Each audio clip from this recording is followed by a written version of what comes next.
الحمد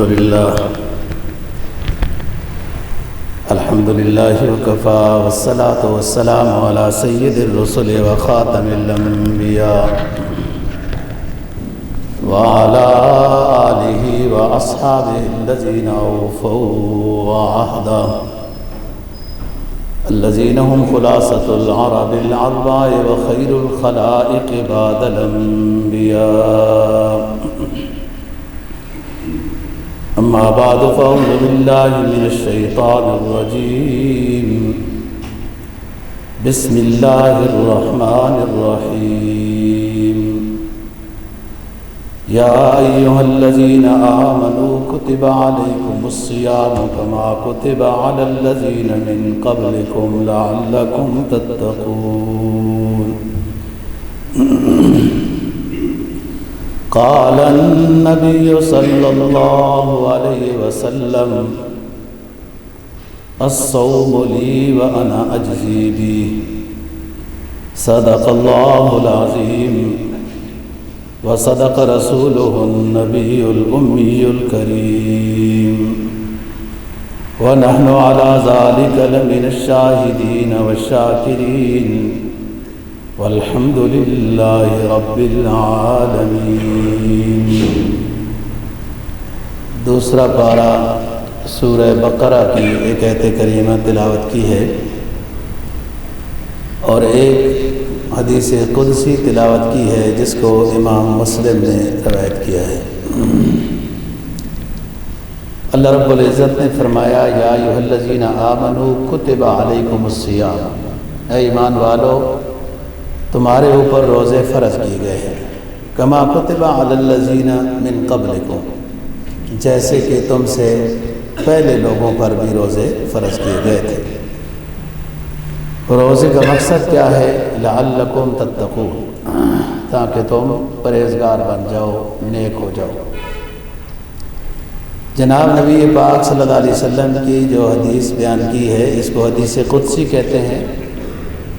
اللہ رب العزت فرماتے ہیں کہ روزہ خالص میرے لیے ہوتا ہے وَأَنَا أَجْزِي بِهِ اور روزے کا بدلہ بھی میں اپنے جانب سے خصوصی طور پر عطا کرتا ہوں. روزہ ایک ایسی مخفی عبادت ہے کہ جو دوسرے کو نہیں پتہ چل سکتا کہ اس کا روزہ ہے یا نہیں. کچھ علامت ظاہر ہو سکتی ہے. نماز ایسی عبادت ہے بندہ پڑھ رہا ہو دوسرے کو پتہ چل سکتا ہے. صدقہ خیرات دے رہا ہو پتہ چل سکتا ہے. حج کر رہا ہو پتہ چل سکتا ہے. لیکن روزہ جیسے ہم سب بیٹھے ہیں عام حالات میں عام جمعوں میں بھی یوں ہی بیٹھے ہوتے ہیں تو کسی کو روزے کا صحیح معنی میں پتہ نہیں ہوتا. زہری کھانے پینے کے اعتبار سے بھی لیکن اس سے بڑھ کر روزے کے جو جملہ آداب ہیں، جملہ اس کی جو شرائط ہیں کہ اعضاء و جوارح کا بھی روزہ ہے، مکروہات سے بھی بچنا ہے. تو اب یہ بندہ گناہوں سے، اعضاء و جوارح سے جو گناہ ہوتے ہیں ان سے بھی بچ جائے، برے خیالات بد نظری وغیرہ سے بھی بچ جائے تو یہ اللہ کو ہی معلوم ہے کہ اس کا روزہ اس درجے کا ہے. تو اس لیے اس پر اللہ پاک اپنی خصوصی جانب سے اجر عظیم عطا فرماتا ہے. روزہ فرض ہوا رمضان کے مہینے کا اور جب فرضیت بھی ہوئی تو اس وقت گرمیوں کا زمانہ تھا. آپ مدینہ طیبہ میں ہجرت کر کے تشریف لائے اور اس وقت رمضان کے روزے فرض کیے گئے. سن 2 ہجری میں جو غزوہ بدر ہوا تو اس میں بھی تقریباً صحابہ کرام رضی اللہ تعالیٰ عنہ روزے کی حالت میں تھے اور وہ 17 رمضان تھی. رخصت بھی آ گئی تھی لیکن روزے میں یہ ہے کہ مسافر کے لیے رخصت ہے، اگر نہ رکھے تو گنہگار نہیں ہوگا، بعد میں قضا کر لے. لیکن اگر رکھ لے گا تو بہتر ہے کہ روزے کی بہت فضیلت ہے. ایک حدیث میں جناب نبی پاک صلی اللہ علیہ وسلم کا فرمان ہے کہ بلا وجہ کوئی شخص روزہ کھا لیتا ہے، روزہ نہیں رکھتا ہے بلا وجہ، نہ بیمار ہے، نہ مسافر ہے، نہ کوئی مسئلہ ہے، اور اس ایک روزے کے نہ رکھنے کی تلافی کے لیے پوری زندگی روزے رکھتا رہے تو اس کا نعم البدل نہیں ہو سکتے۔ جہاں شریعت نے گنجائش دی ہے کہ ایک مریض ہے، ڈاکٹروں نے اس کو کہہ دیا ہے آپ روزہ نہ رکھیں، یا سفر ایسا مشکل درپیش ہے تو شریعت گنجائش دیتی ہے، جیسے خواتین کے لحاظ سے کہ وہ کوئی بچوں کی دودھ پلا رہی ہے، کوئی حمل میں ہے اور اسے مشکل پیش آ رہی، شریعت اس کو روزہ نہ رکھنے کی اجازت دیتی ہے، بعد میں قضا بھی کر سکتے ہیں، فدیہ بھی دے سکتے ہیں۔ لیکن ایک بندہ ہے اس کو کسی قسم کا کوئی عذر نہیں تھا، روزہ نہیں رکھا، تو پورے زمانہ زندگی وہ روزے رکھتا رہے، اس ایک روزے کی تلافی کے لیے تو نہیں ہوگی، اتنا ثواب ہوتا ہے روزے کا رمضان کے روزے۔ اور اگر کسی نے روزہ رکھ کر جان بوجھ کر توڑ دیا تو بہت بڑا مجرم ہے، بغاوت میں آتا ہے، اور اس کے اوپر پھر سخت قسم کا جرمانہ ہے۔ اب مسلسل ایک روزہ جان بوجھ کر توڑنے کے بدلے میں مسلسل 2 مہینے لگاتار روزے رکھنے ہیں، درمیان میں ایک دن بھی ناغہ ہو گیا تو نئے سرے سے 2 مہینے پورے کریں۔ غلام آزاد کرنے والی بات تو ہے نہیں، ہم کسی کا کیا غلام آزاد کریں گے، خود ہی غلام ہے، اب ہمیں دنیا آزاد کرے گی۔ پہلے مسلمان غلاموں کو آزاد کرتے تھے، کفارہ ادا ہو جاتا تھا، اور نہیں تو پھر 60 مسکینوں کو کھانا کھلانا ہے صبح شام، تو وہ تو جان بوجھ کر توڑنے کی سزا ہے، اور کفارہ کے علاوہ ایک دن روزے کی قضا ادا ہے۔ تو رمضان کا مہینہ بہت اہم مہینہ ہے، خیر و برکت کا مہینہ ہے، اور ظاہری جسم کے علاج کا مہینہ ہے، اور روحانی مقامات کے لحاظ سے عروج کا مہینہ ہے۔ بندے کی صحت بھی روزے سے اچھی ہوتی ہے، تو معدے کو کم از کم ریسٹ ملتا ہے، کسی مشینری کو بھی آپ ریسٹ دیں گے تو وہ تھوڑا دیر تک چلے گی۔ روحانی لحاظ سے قرآن نے بتایا لعلکم تتقون، تم پرہیزگار بن جاؤ۔ نفس کو مارنا مطلوب شریعت ہے، اور نفس مرتا ہے، کیا مارنا اس کا؟ یعنی بری خواہشات کو مارنا ہوتا ہے۔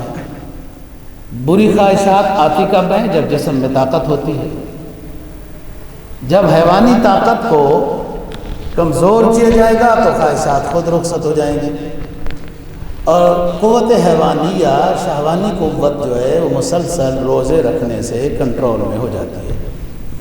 لیکن سحری اور افطاری کی خوراک میں اعتدال رکھا جائے، ایسا نہ ہو کہ کمزوری اتنی روزے میں ہوئی نہیں تھی جتنا ہم نے افطاری میں کام کر دیا اور سحری میں کر دیا ہے، تو مقصود تو اس میں قوت حیوانیہ کو کمزور کرنا تھا، اور ہماری جسم کمزوری کے علاوہ رمضان میں اور تکڑا ہو گیا ہے۔ اعتدال کے ساتھ افطاری ہو، سحری ہو۔ صوم وصال سے تو منع کیا گیا، سحری کوئی نہ کھائے تو اس کو پسند نہیں کیا گیا۔ حدیث میں آتا ہے کہ ان اللہ تعالی و ملائکتہ یصلون علی المتسحرین، اللہ پاک اور اللہ کے فرشتے سحری کھانے کرنے والوں پر رحمت بھیجتے رہتے ہیں۔ تو جتنی طبیعت ہو تھوڑی بہت، اصل تو اس میں عبادت کے اندر انسان کو مصروف رہنا چاہیے، تاکہ زیادہ سے زیادہ نوافل ہوں، تلاوت ہو، صلاۃ التسبیح ہے، تسبیحات ہیں، ذکر و اذکار ہیں۔ جب انسان کا جسم ہلکا ہوگا تو عبادت بھی آسانی سے ہوتی ہے۔ عبادت کا تعلق قوت روحانیہ کے ساتھ ہے۔ انسان کا دل، جذبہ، ایمانی کیفیت جو ہے اس کی خوش ایسے ہوتی ہے کہ یہ عبادت میں مصروف ہو، اور اس کا تعلق بعض دفعہ ظاہری جسمانی طاقت کے ساتھ ہوتا بھی نہیں ہے۔ تو فرمایا یا ایھا الذین آمنوا کتب علیکم الصیام کما کتب علی الذین من قبلکم لعلکم تتقون، تمہارے اوپر روزے فرض کیے گئے تاکہ تم پرہیزگار بن جاؤ، اور پہلی امتوں پر بھی روزے فرض تھے، ان کے ایام مختلف تھے، دن اور تھے، لیکن روزے ان پر بھی تھے۔ لیکن جتنی رحمتوں اور برکتوں والا مہینہ آخری شریعت کو، آخری امت کو اللہ تعالیٰ نے عطا کیا ہے، ایسے پہلے کسی امت سابقہ کو یوں مبارک مہینہ عطا نہیں کیا گیا۔ فضیلت اس کی نبی پاک صلی اللہ علیہ وسلم کا فرمان ہے، اور آخری شعبان کے دنوں میں لوگوں کو جمع کیا، رمضان المبارک کی اہم باتیں ارشاد فرمائی۔ فرمایا یا ایھا الناس قد اظلکم شہر عظیم مبارک، لوگوں عن قریب تمہارے اوپر ایک برکتوں والا مہینہ سایہ کرنے لگا ہے۔ شہر فیہ لیلۃ القدر خیر من الف شہر، اس مہینے میں ایک ایسی رات آئے گی جو 1000 مہینے کی عبادت سے بہتر ہوگی۔ رات ایک ہے، 1000 مہینے کی عبادت سے بہتر، جو آخری عشرہ میں تقریباً ہوتی ہے۔ فرمایا جعل اللہ صیامہ فریضۃ وقیامہ تطوعا، اللہ نے اس کے روزوں کو فرض کیا، رات کی عبادت کو سنت اور نفل قرار دیا، جو تراویح کی طرف اشارہ ہے۔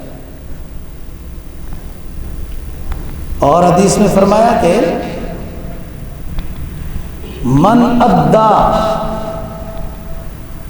نفلۃ کان کمن ادا فریضۃ فیما سواہ، اس مہینے میں اگر کوئی نفل عبادت کرتا ہے تو اس کو فرض عبادت کے ثواب کے برابر ثواب ملے گا جو وہ غیر رمضان میں فرض ادا کر رہا تھا۔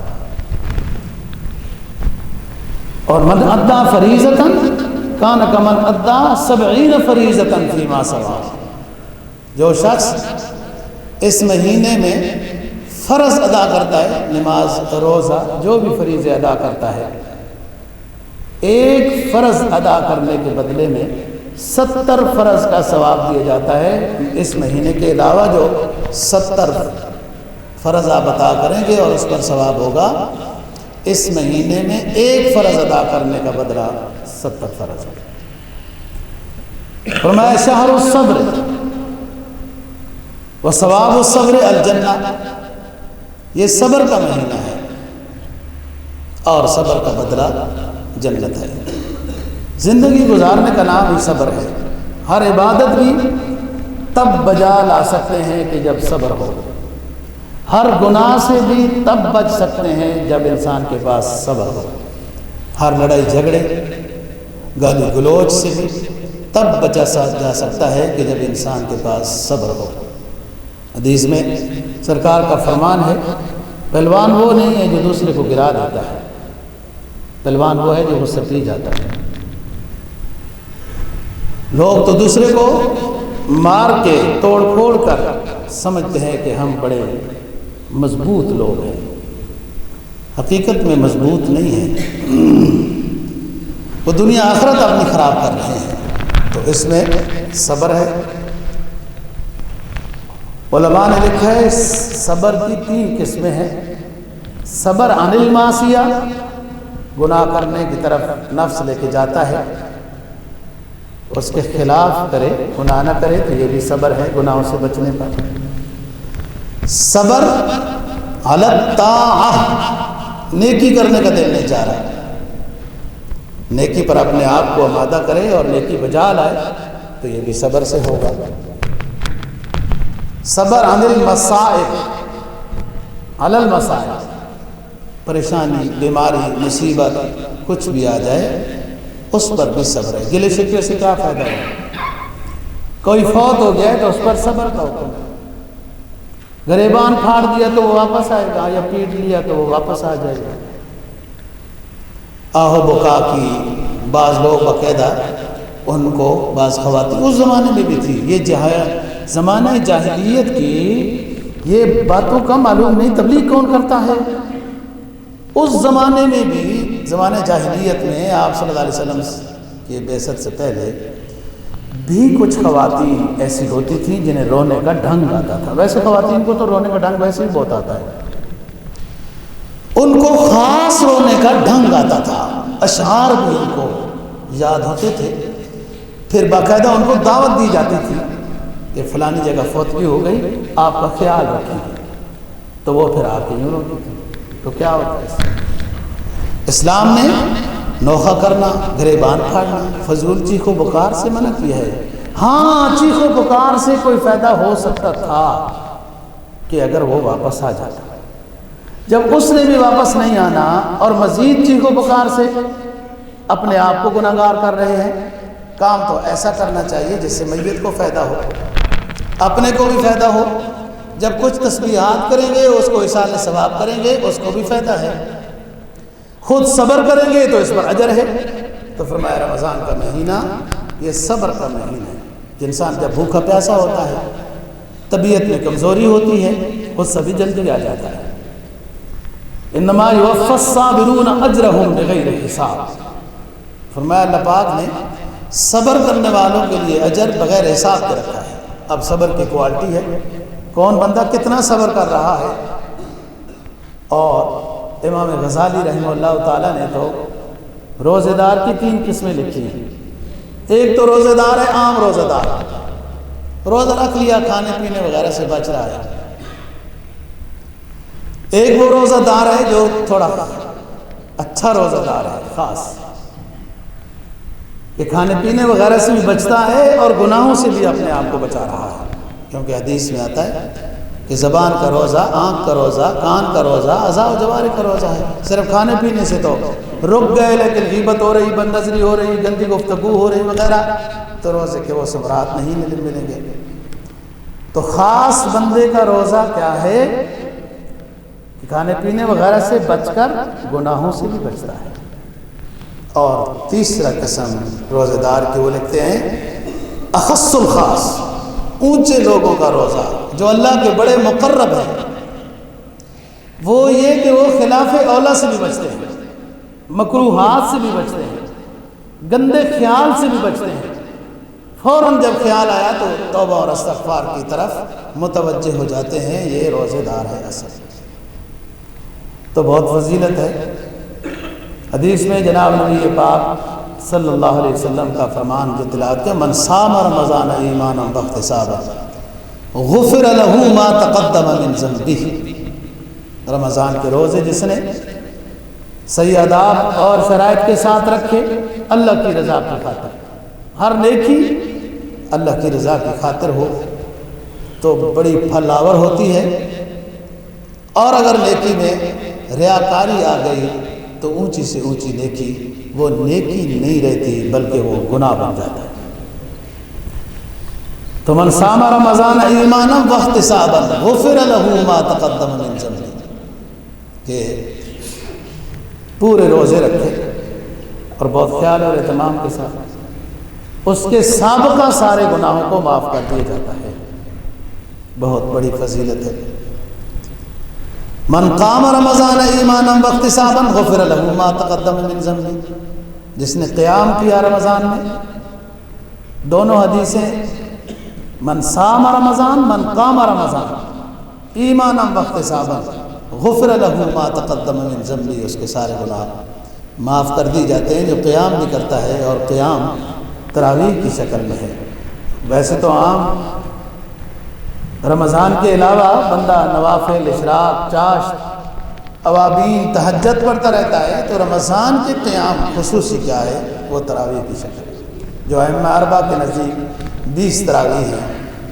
باقی چیزیں ترقی کرتی ہیں تو آگے بڑھتی ہیں، لوگوں نے، بڑے محققین ہیں، بڑے جناب تحقیق کرنے والے لوگ ہیں، انہوں نے ترقی کر کے یہ کیا کہ تراویح کم ہو گئی ہے۔ کمال ترقی کی ہے، کمال تحقیق ہے، جن کی تحقیق حضرت عمر سے بھی اونچی ہے، حضرات صحابہ سے اونچی تحقیق ہو گئی ان کی۔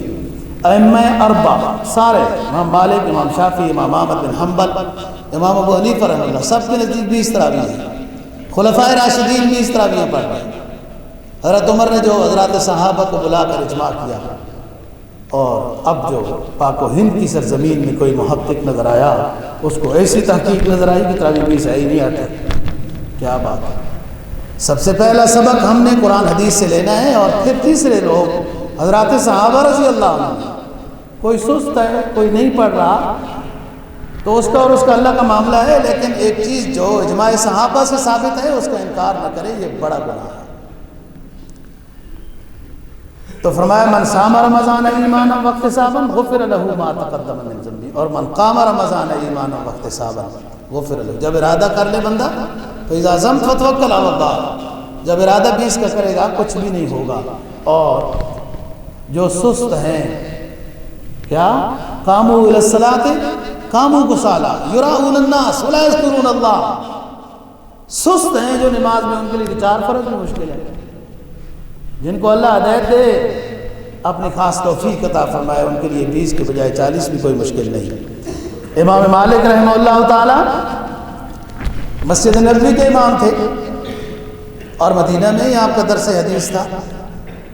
کسی نے بتایا کہ حضرت 4 تراویح کے بعد جو مکہ والے ریسٹ کرتے ہیں تو وہ طواف کر لیتے ہیں اتنے دور میں۔ اتنا ریسٹ ہوتا ہے کہ وہ 7 چکر طواف کے ریسٹ میں لگا لیتے ہیں۔ امام مالک تو مسجد نبوی کے امام تھے۔ امام صاحب نے فرمایا، امام مالک نے، کہ اب ہم طواف تو نہیں کر سکتے، لیکن اس ریسٹ میں 4 رکعتیں اپنی اپنی پڑھ لیا کریں گے کہ کم از کم کچھ تو ثواب حاصل ہو۔ تو وہ آپ خود 4 دیکھیں نا، وہ تو 40 بن گئے۔ کوشش کی جائے دوستو، 1 مہینہ ہے، ہم نے کیا کمایا ہے، کیا لیا ہے آج تک؟ جتنی کمائی کرتے گئے اتنے تنزل کی طرف ہی چلے جا رہے ہیں۔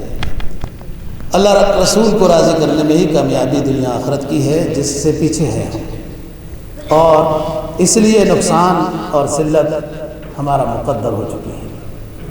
تو فرمایا کہ شہر الصبر، والصبر ثواب الصبر الجنہ۔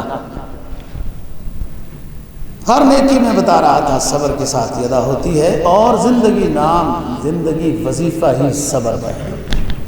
غربت پر صبر، کبھی افسر ڈانٹے صبر، کبھی استاد ڈانٹے صبر، بس یہ صبر ہے، مقابلہ پہلوانی نہیں، صبر اجر ہے۔ فرمایا شہر المواسات، یہ مہینہ ہے ہمدردی کا، خیر خواہی کا، دوسروں کے خیال کرنے کا۔ جب خود بھوکا رہے گا تو کسی بھوکے کا خیال آئے گا۔ دوستو، اپنی جو اللہ نے ہمیں نعمتیں دی ہیں نا جی، اس پر شکر بجا لایا جائے۔ اسی ملک میں بہت سے ایسے لوگ جنہیں مکان میسر نہیں، ڈھنگ کے خیمے تک نہیں۔ اسی ملک میں بہت سے ایسے لوگ جنہیں صاف پانی پینے کا نہیں ملتا۔ اسی ملک میں کہ جنہیں صحیح معنی میں کھانے پینے کی روٹی کوئی نہیں ہے، اور حکومت کی جناب ہمدردانہ پالیسیوں پر بھی قربان جائیں کہ رمضان عبادت کا مہینہ ہے، انہیں کہ لائن پر لگاؤ، مفتاٹی کی لائن پر لگاؤ، ویسے کوئی نہیں مرتا تو یوں مر جائے۔ کیا سمجھداری ہے! ہم نے تو یہ پڑھا تھا کہ بادشاہ اذہان عالیہ کے مالک ہوتے ہیں، بادشاہوں کے دماغ بہت اونچے دماغ ہوتے ہیں۔ آپ چیزیں سستی کریں، وہی جو ادھر فنڈ دینا چاہتے ہیں، عام چیز میں جتنا اوسط سستا ہو سکتا ہے وہ کریں، ذلت سے بچائیں۔ اور خصوصاً یہ عبادت کا مہینہ ہے، اور کتنی عجیب تماشا ہے، اور سامنے جو مشیر بیٹھے ہوتے ہیں وہ بھی نہیں سمجھا سکتے کہ یہ ملک غریب ہے۔ اگر آپ کوئی چیز تقسیم کرنا چاہیں گے 10 کے لیے تو 10,000 وہاں جمع ہو جائے گا، تو کیا کریں گے؟ ان کو کیسے تقسیم کریں گے؟ تو بات یہ ہے، یہ اپنی نعمتوں پر شکر بجا لایا جائے۔ اللہ نے ہمیں چھت دیا ہے، صبح شام کا کھانا دیا ہے، صاف پانی پینے کا دیا ہے۔ اسی ملک میں بہت سارے ہیں کھانا میسر نہیں ہے، پانی جو ایک مفت چیز ہے وہ ڈھنگ کا پینا نصیب نہیں ہوتا ان کا، اور کس طرح زندگی گزار رہے ہیں۔ تو یہ شہر المواسات ہے، ہم خارگی، ہم دردی کا مہینہ ہے، تو وہ جب خود بھوک لگے گی تو کسی کی بھوک کا احساس بھی ہوگا، اس لیے اس کو ہمدردی کا، ہم خارگی کا مہینہ کہا ہے۔ اور فضیلت بیان کی، من فطر صائما، جو شخص روزے دار کو افطار کراتا ہے اس کو 3 انعام ملتے ہیں۔ پہلا مغفرت کا، دوسرا جہنم سے آزادی کا، اور تیسرا اس روزے دار کو جو افطاری کرائی ہے اس کو اپنے روزے کا جتنا ثواب ملے گا اتنا ہی ثواب اس روزہ افطار کرانے والے کو ملے گا، اور لا ينقص فیہ، اس کے ثواب میں کوئی کمی نہیں ہوگی۔ حضرات صحابہ رضی اللہ تعالیٰ عنہ بڑی عظیم جماعت ہے، ان کے سوالات نے ہمارے لیے علم کے دروازے کھولے۔ صحابی نے عرض کیا، یا رسول اللہ کلنا لا نجد کلنا ما یفطر الصائم، ہم میں سے ہر ایک صحابی اس پوزیشن میں نہیں ہے کہ ہم روزے دار کو افطار کرا سکیں۔ تو آپ صلی اللہ علیہ وسلم نے فرمایا، جعل اللہ یعطی ھذا الثواب من فطر صائما علی تمرۃ وشربۃ ماء او مزغۃ لبن، اللہ پاک افطاری کرانے والے کو یہ ثواب عطا کرے گا، بھلے اس نے ایک کھجور کسی کو کھلا دی، پانی کا گھونٹ پلا دیا، لسی کا گھونٹ پلا دیا، تب بھی وہ مہربان ہے اتنا کہ جس کی جتنی توفیق تھی اس لحاظ سے تو اس نے افطاری کرائی ہے۔ تو 3 انعام ہیں افطار کرانے والے کے لیے، مغفرت، یہی تو مطلوب شریعت ہے، ہماری یہی تو ضرورت ہے، جہنم سے آزادی ہماری ضرورت ہے، اور اجر الگ ملے گا ہر کوئی، اور اس میں کوئی غریب امیر، غریب کو افطاری تو زیادہ ثواب ہے، اچھی بات ہے، مستحق ہے، لیکن اس میں کوئی قید نہیں ہے، ہر کوئی ایک دوسرے کو افطاری کرائے، پر رسم رواج سے بچے۔ جناب نبی پاک صلی اللہ علیہ وسلم کا فرمان ہے، پہلا حصہ رحمت، دوسرا حصہ مغفرت، دوسرا عشرہ، اور تیسرا عشرہ جہنم سے آزادی۔ محدثین نے اس کی شرح میں بڑے کلام کیے، مختصر ہم جیسے نالائق طالب علموں کے لیے یہ بات ہے کہ پہلے عشرے میں اللہ سے رحمت کا سوال ہے، بیس بن گئی نا، اللہ مہربان ہو گیا، اب سوال کرنے میں بھی آسانی ہوگی، اے اللہ ہماری مغفرت فرما دے، اور تیسرے عشرے میں جہنم سے آزادی کا سوال ہے۔ بہت اہم مہینہ ہے دوستو، بڑی عبادت کا مہینہ ہے۔ نبی پاک صلی اللہ علیہ وسلم نے فرمایا کہ ہر روز اللہ پاک روزے داروں کو جہنم سے آزاد کرنے کا اعلان کرتے ہیں، ہر روز، اور جو محروم ہو گئے بڑی بدقسمتی ہو گئی۔ سرکار دو جہاں صلی اللہ علیہ وسلم کا وہ عمل مبارک جس کو کئی احادیث نے روایت کیا ہے کہ جمعے کے خطبے کے لیے آپ تشریف لائے، اور جب آپ کا ممبر بنا دیا گیا تھا، 3 سیڑھیوں پر مشتمل آپ صلی اللہ علیہ وسلم کا ممبر بنایا گیا تھا۔ پہلی سیڑھی پر قدم رکھا تو آمین فرمایا، دوسری پر آمین، تیسری پر آمین۔ صحابہ کرام رضی اللہ تعالیٰ عنہ نے عرض کیا، حضور ہمیں آمین کا مطلب سمجھ نہیں ہے۔ میں نے بتایا نا، یہ حضرات بھی بڑے اونچے ہیں کہ ان کے سوالات سے ہمارے لیے علم کے دروازے کھلے۔ آپ نے فرمایا کہ جبرائیل علیہ السلام تشریف لائے تھے، اور انہوں نے کہا کہ میں بد دعا کروں گا، اللہ نے یہ حکم دیا ہے، جبرائیل کہتے ہیں کہ میں بد دعا کروں گا، اور اے نبی اللہ نے یہ فرمایا کہ آپ نے آمین کہنا ہے۔ دیکھو فرشتے کی دعا اور پیغمبر کی دعا رد نہیں ہوتی۔ آپ نے فرمایا پہلی سیڑھی پر جب میں نے قدم رکھا تو جبرائیل نے یہ بات کہی تھی کہ رمضان المبارک کا مہینہ جسے نصیب ہو جائے، صحت و عافیت کے زمانے میں اور اپنی مغفرت نہ کرا سکے تو اللہ پاک فرماتے ہیں کہ یہ برباد ہو جائے. پہلی سیڑھی کا یہ جملہ ہے. رمضان المبارک کا مہینہ، اس کی خوشی کی بات ہے تو نبی پاک صلی اللہ علیہ وسلم رجب اور شعبان سے ہی شروع کر دیتے تھے کہ اللہ پاک ہمیں رمضان عطا کرنا، ہمیں رمضان عطا کرنا. یہ رحمتوں برکتوں والا مغفرتوں والا مہینہ ہے. جہنم بند، جنت کھول دی جاتی ہے. جہنم بند، جنت کھول دی جاتی ہے کہ ہم نہیں چاہتے کہ آپ جہنم میں جائیں. ما یفعل اللہ بعذابکم من شکرتم وآمنتم وکان اللہ شاکرا علیما. اللہ تمہیں عذاب دے کر خوش نہیں ہوتا، وہ چاہتا ہے کہ تم مغفرت طلب کرو، عذاب سے بچ جاؤ. اور دوسری جگہ نامہ پارے میں فرمایا ما کان اللہ لیعذبہم وانت فیہم وما کان اللہ معذبہم وہم یستغفرون.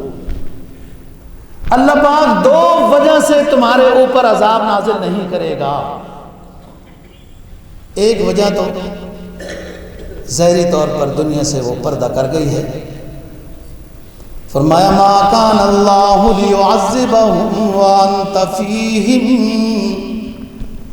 اے میرے محبوب پیغمبر، اگر آپ دنیا میں موجود ہوں گے تو میں آپ کے ماننے والوں کو عذاب نہیں دوں گا.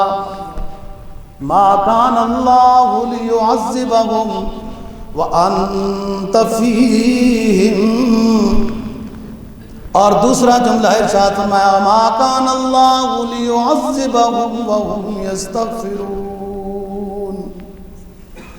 ایک تو آپ کا وجود باسود جب تک دنیا میں ہوا تو ہم آپ کی امت پر من حیث الجماعت عذاب نہیں دیں گے.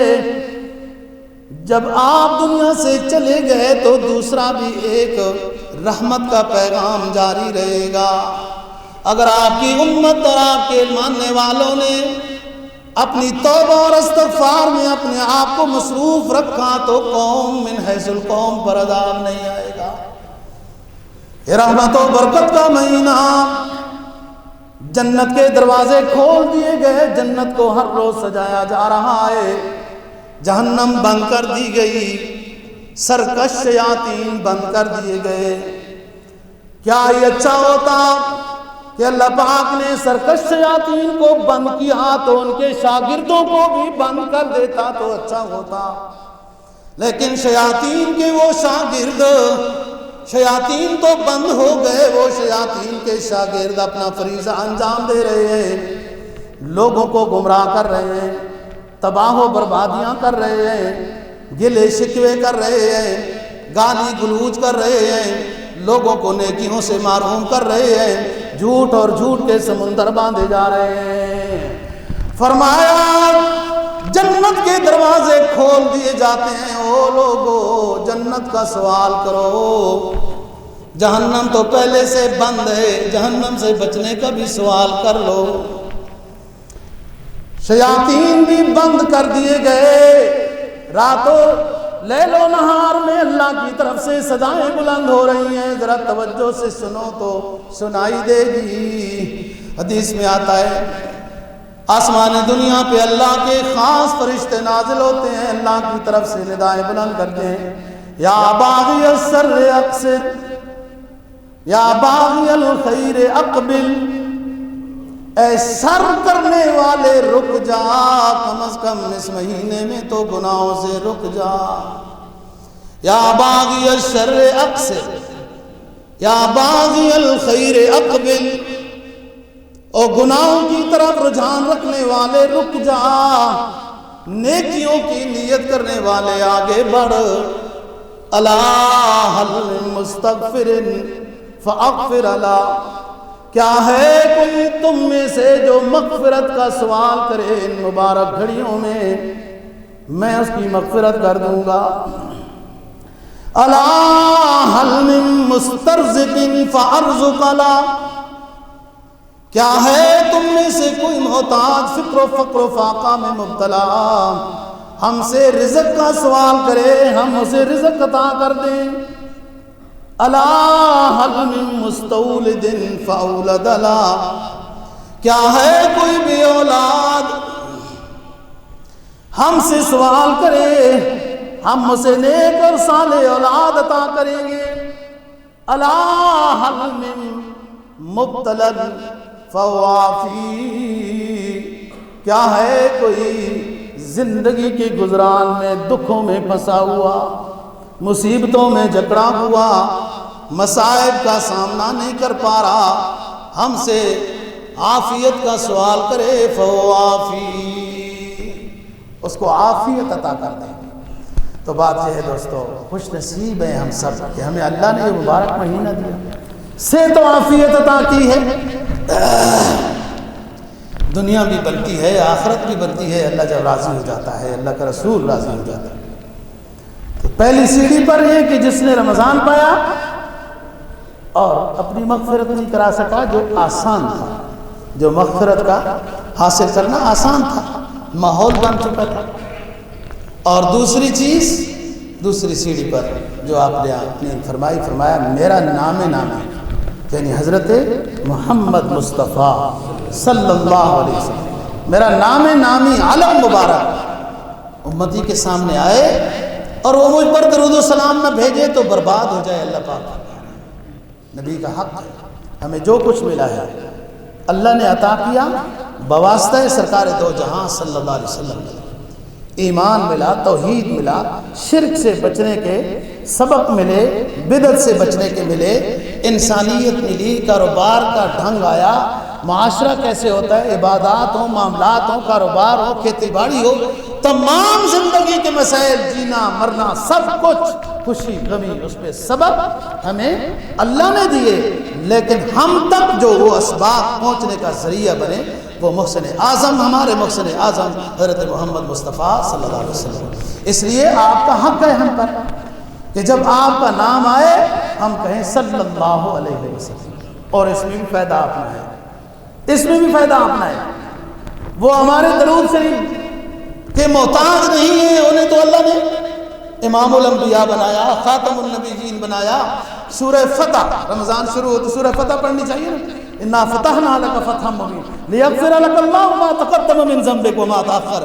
اے نبی بالفرض اگر کوئی ہے بھی بات گناہ کی ہے تو نہیں ہے، بالفرض تو بھی ہم نے پیغمبر کو معصوم بنایا، سب گناہ معاف کر دیے ہیں۔ تو ہمارا درود شریف ہمارے لیے فائدہ ہے، حاضری رکھتی ہے، اور ایک مرتبہ پڑھنا ہے 10 مرتبہ، تیسری سیڑھی پر 10 مرتبہ رحمت ملتی ہے، تیسری سیڑھی پر آپ نے جو قدم رکھا، آمین فرمائیں۔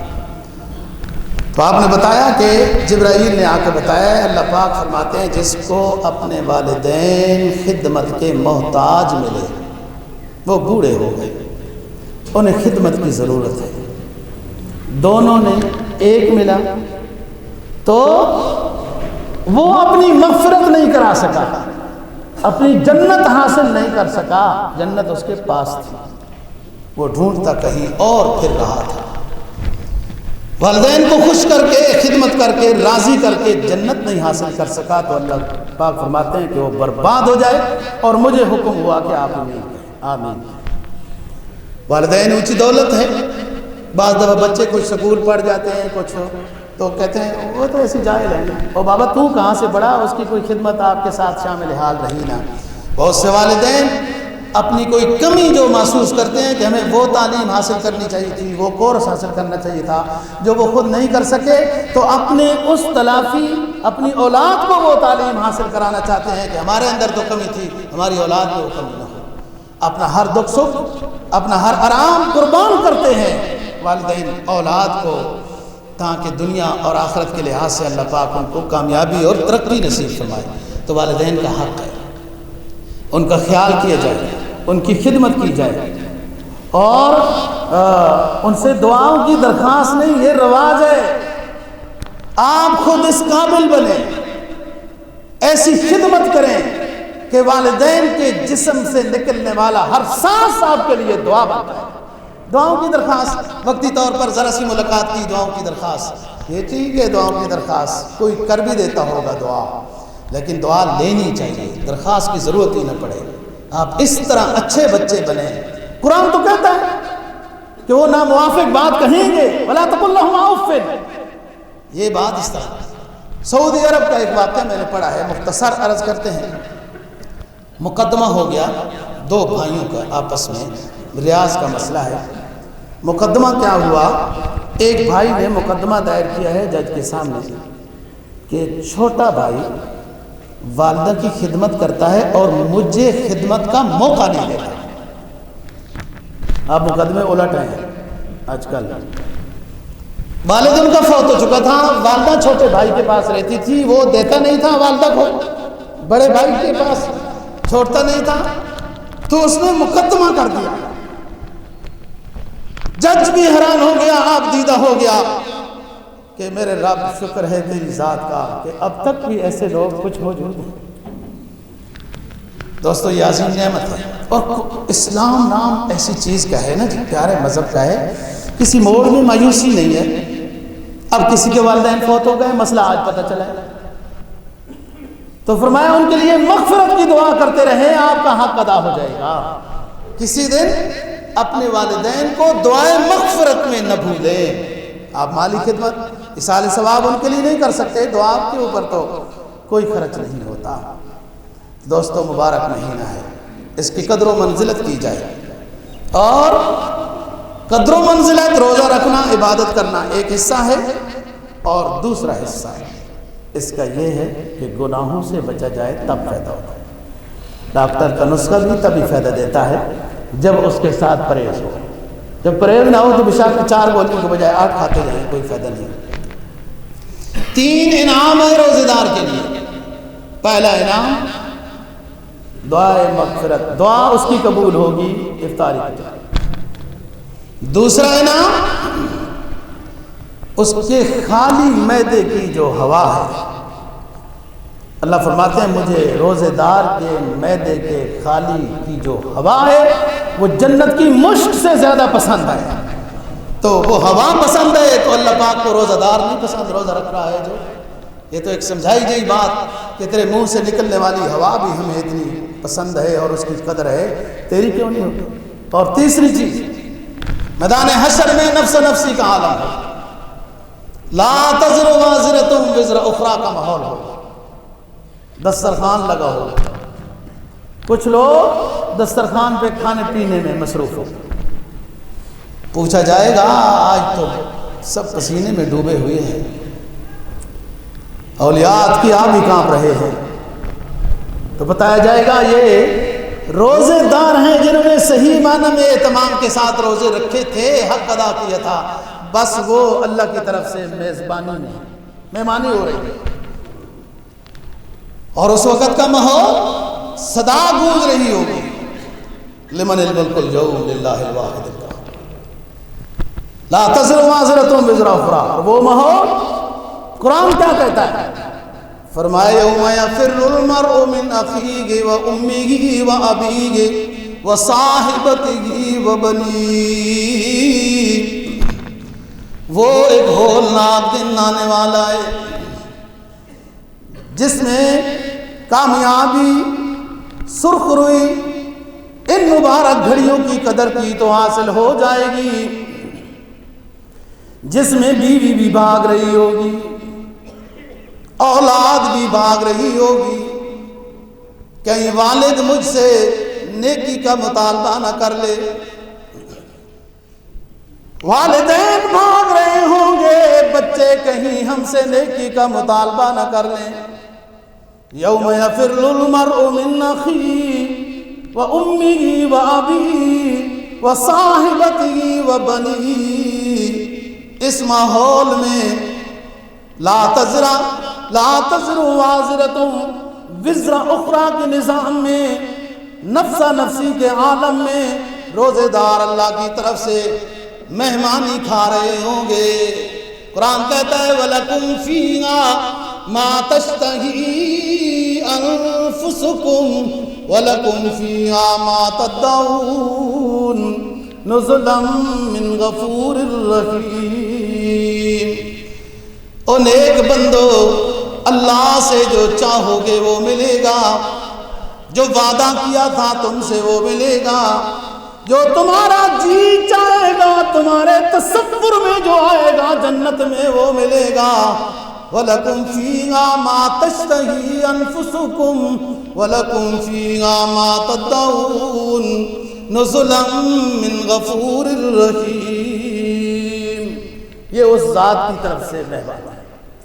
تو تین انعام، دو خوشیاں روزے دار کو، عند فطرہ و عند لقاء ربہ۔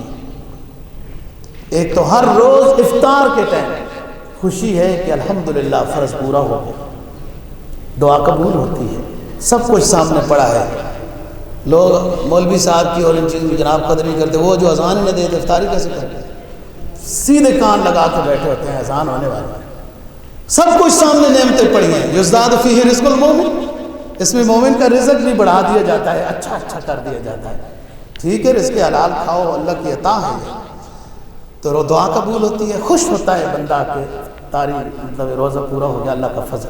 اور دوسرا، اللہ سے جب ملاقات ہوگی تو یہ بندہ خوش ہوگا، کیونکہ اس کو اعزاز ذات کی ہے۔ لیکن اس حدیث کے زمرے میں نہیں آنا۔ رب صائم لیس بصیامہ الا الجوع، رب قائم لیس بقیامہ، لیس بقیامہ، رب قائم لیس بقیامہ الا السحر۔ بہت سے عبادت گزار، انہیں رات کے جاگنے کا کوئی فائدہ نہیں، صرف جاگے ہیں۔ بہت سے روزے دار، ان کو روزے کا کوئی فائدہ نہیں، صرف انہیں بھوک رہے ہیں۔ کیوں؟ آداب کا خیال نہیں رکھا۔ میرا کہنا، آپ کا سننا، اللہ قبول و منظور فرمائے، دین کی سمجھ اور عمل کی توفیق نصیب فرمائے۔ وآخر دعوانا ان الحمدللہ۔